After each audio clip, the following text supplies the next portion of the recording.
What's up? In this tutorial, we're going to learn how to bounce off of walls, and you'll be able to take those simple lessons you learn from this and be able to do things like parkour, wall jumping, and wall hanging, hopefully. And in the meantime, we're just going to keep it simple and just bounce off using raycasting and the reflection vector node.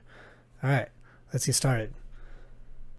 So this is a third person template map. You're going to open up that in yours. I'm in the third person folder in the blueprint section, and in our third person character, we're going to go in here. The first thing we want to do is trigger the raycasting, and so before we do that, we're going to create some sort of raycasting event. So let's call it a custom event. We'll call it raycasting or cast rays, castration. We're casting rays. And where are we casting them from? Let's go from our capsule component because it's a nice simple object. We're going to, before we do that, go in here, we'll say ray trace, single line trace, that's what it was. I don't know why I'm saying ray casting, that's like an old school term for rendering. Anyway, line trace by channel. We can do objects, but we're going to use the channel.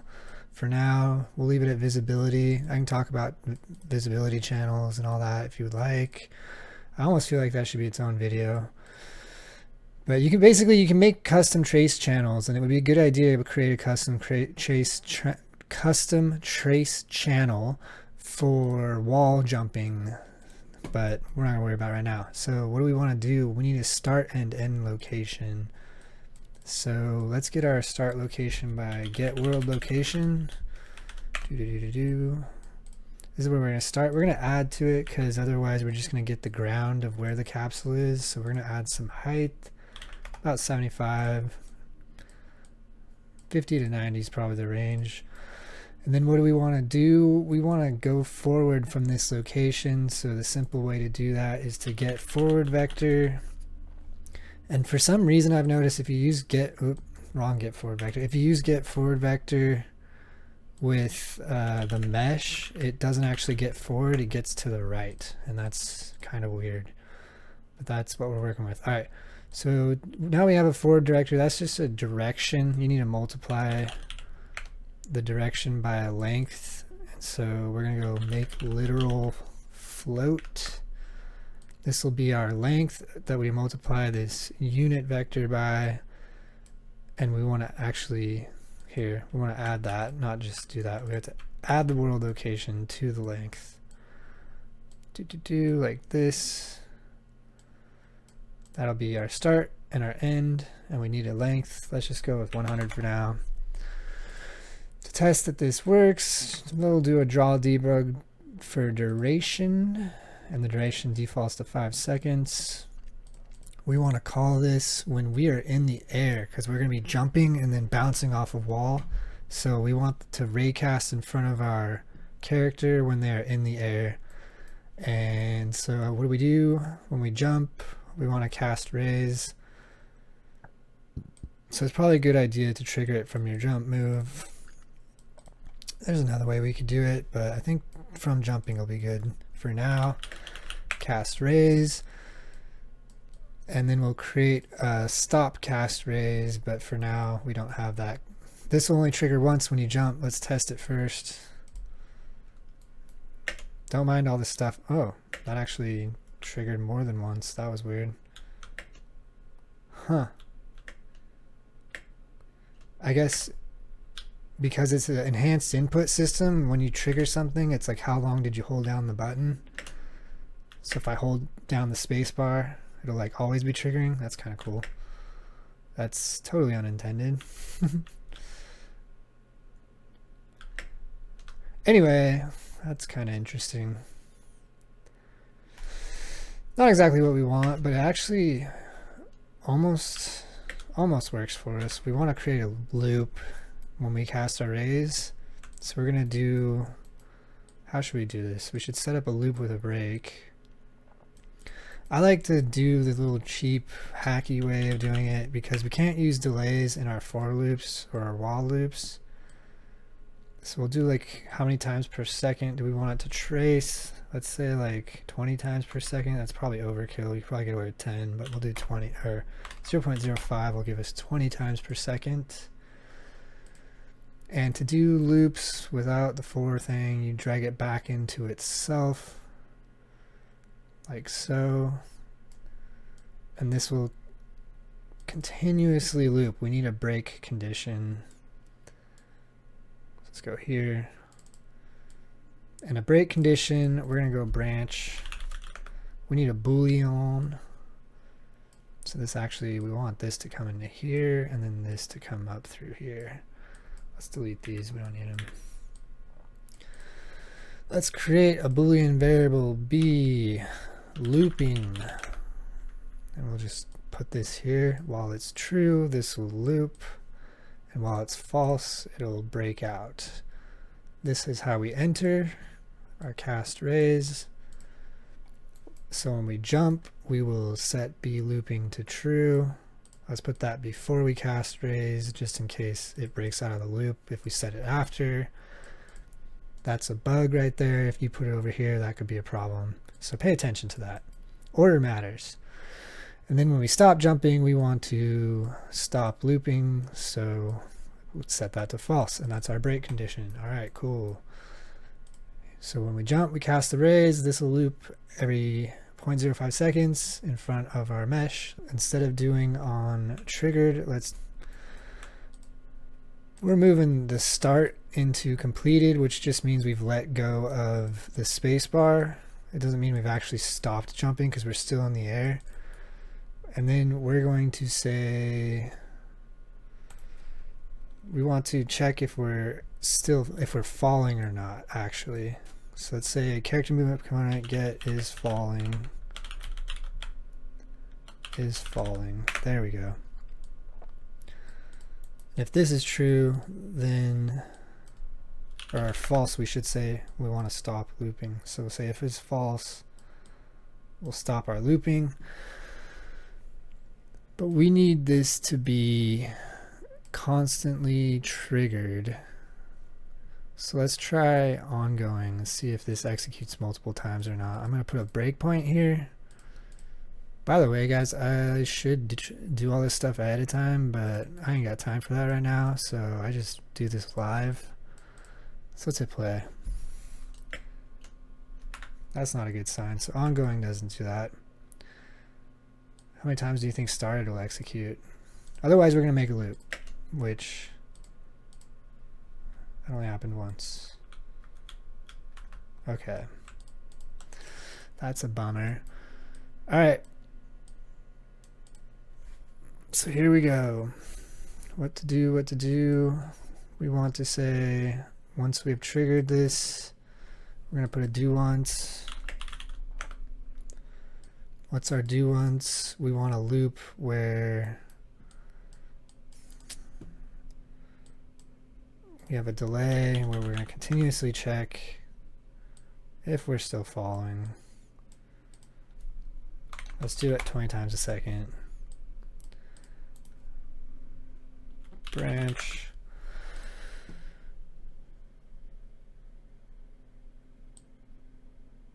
So if we are falling true, we are still going to loop, so don't worry about it. So then loop back around. But if falling is false, we want to break. So if it's true, we're still looping. This kind of seems redundant. I think we could get rid of this here and move this here.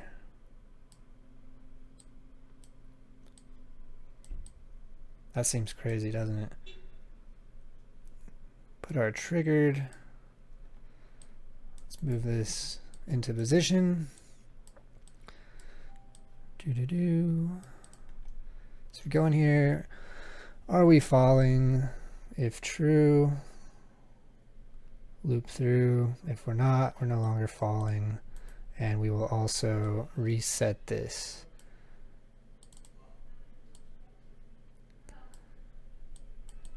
Okay. Cool. That's kind of crazy looking, huh? But you know, when we're working with loops and blueprints, things get a little crazy. Let's test it.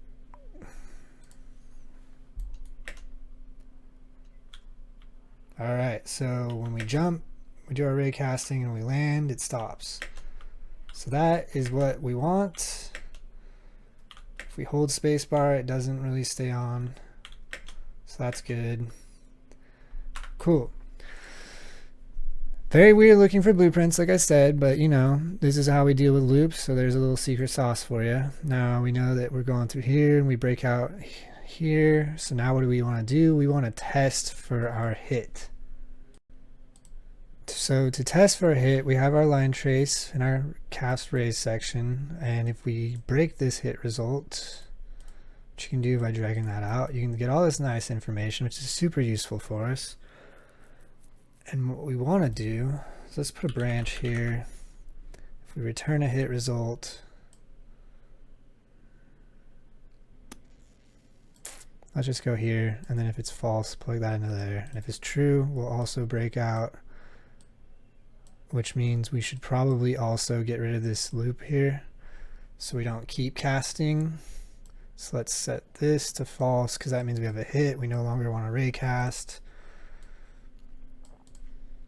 What else do we want to do? Now we want to get the impact location, which is right here.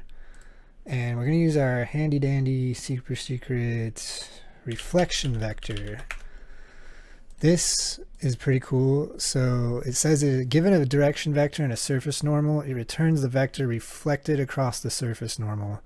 So you can imagine like a wall, like your hand in front of your face is like a wall, and if you come at your wall from an angle, the reflection vector is like a bouncing laser, just like it says right there, like at a mirror.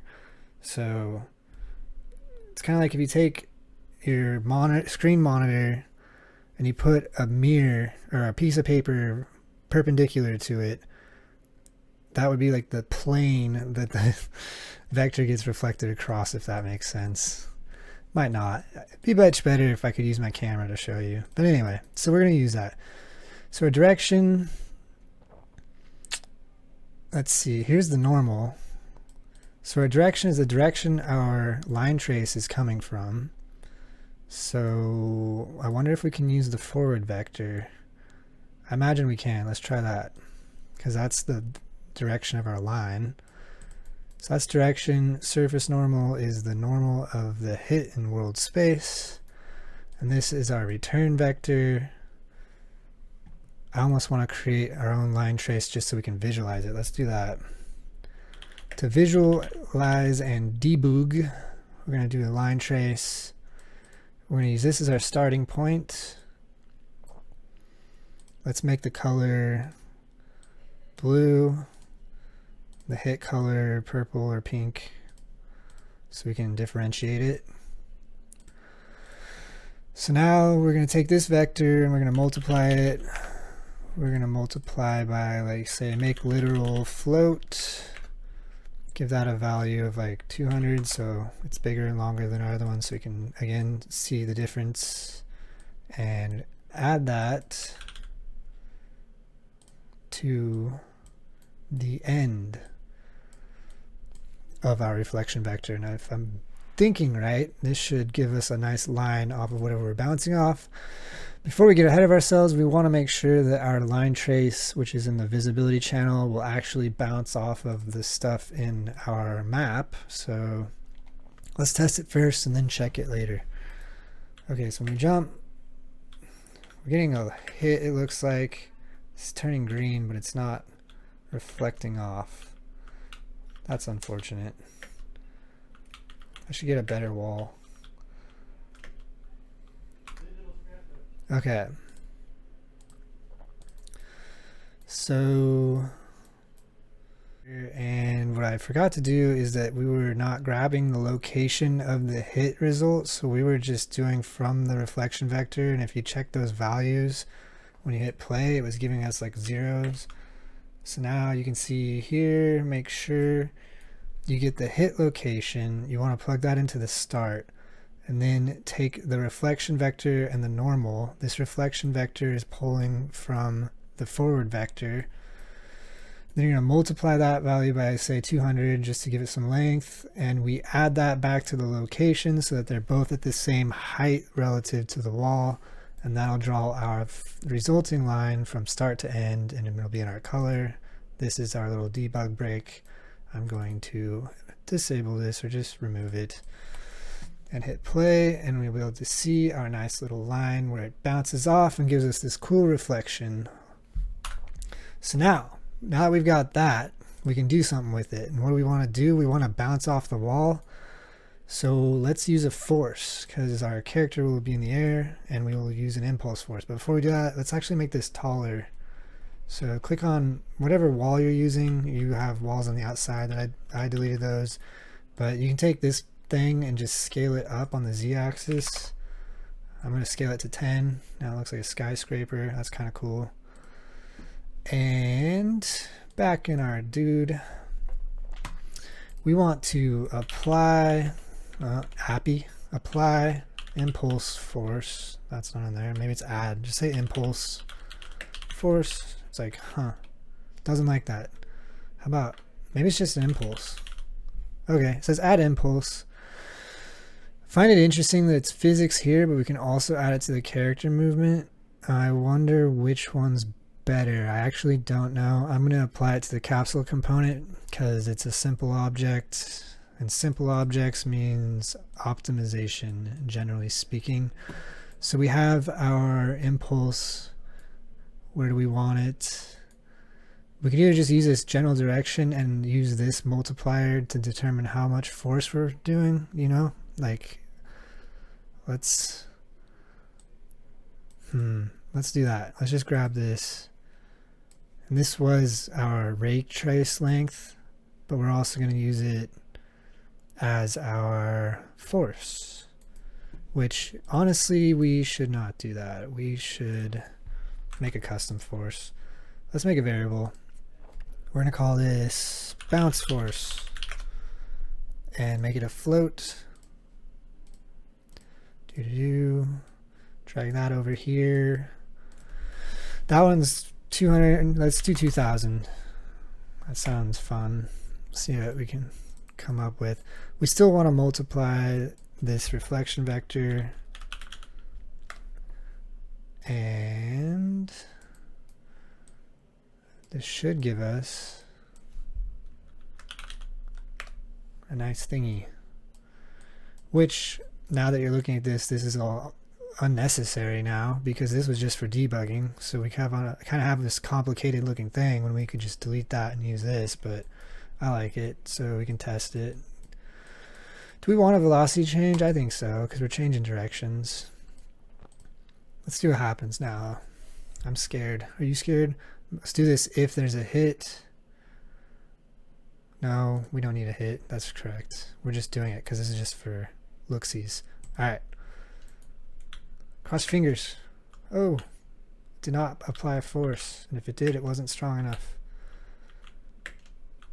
Alright. What's the problem? Oh, we gotta set simulate physics to be enabled. Of course. Why wouldn't we? What do you think? Let's see. Simulate physics. Check.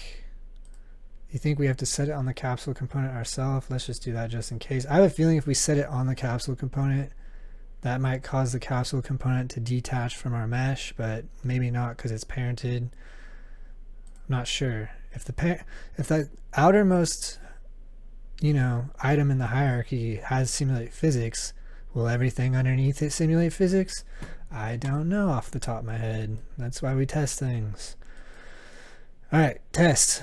Let's go. Uh-oh, can't move. Why is that? Invalid simulate options. Okay, so we deleted this little add thing here. You notice that if we use physics on the capsule component, our character can't move. That's because the physics is causing the capsule to drag, I'm guessing. So what we're going to do is a little hacky thing. And make sure that simulate physics is unchecked on your capsule component. Grab it, and we're going to force it to be enabled. Set simulate physics, we'll set that to true. Because this will be like when the capsule is in the air and moving versus on the ground and like dragging. Check our collision presets. Make sure that your collision preset is collision enabled, query, and physics, otherwise that won't work. Let's plug this into here. I'm gonna add a delay of like 0.2, sure, and then we're going to turn physics off after we do that little delay. So that way it doesn't get stuck on the ground. Let's see if this works. Oh yeah, that works. Cash money. So now you can adjust your force. Right now our bounce force is at 2000. Let's cut that in half because that's a bit excessive. Nice. Still, I think that's not juicy enough. I'd almost want to juice it. So what do you think, 1500? And let's just disable our debug drawings for our lines just for visual sake. Hit play. Let's bounce off these walls. Bounce back and forth even. Oh no. What do you guys know about wall running upside down?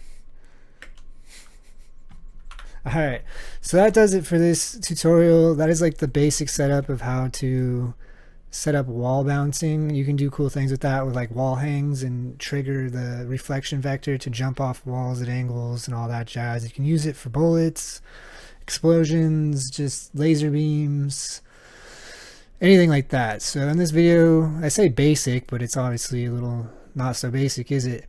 We did some cool loops with the tricks with these loops and a lot of line tracing, some little hacky stuff. We know how to get our falling thing. If you guys want to know where this is, it's also inside of your blueprint. You don't need to know about that. So yeah, if you like that video, be sure to like and subscribe. Check out my assets on the Unreal Marketplace. I got some on the way, as well as some AI stuff. Like if you're into RimWorld or PowerWorld, I got stuff for that, for the Noids. The Archer AI is the new one, and it just recently got patched thanks to some helpful comments and a review. So that's working better.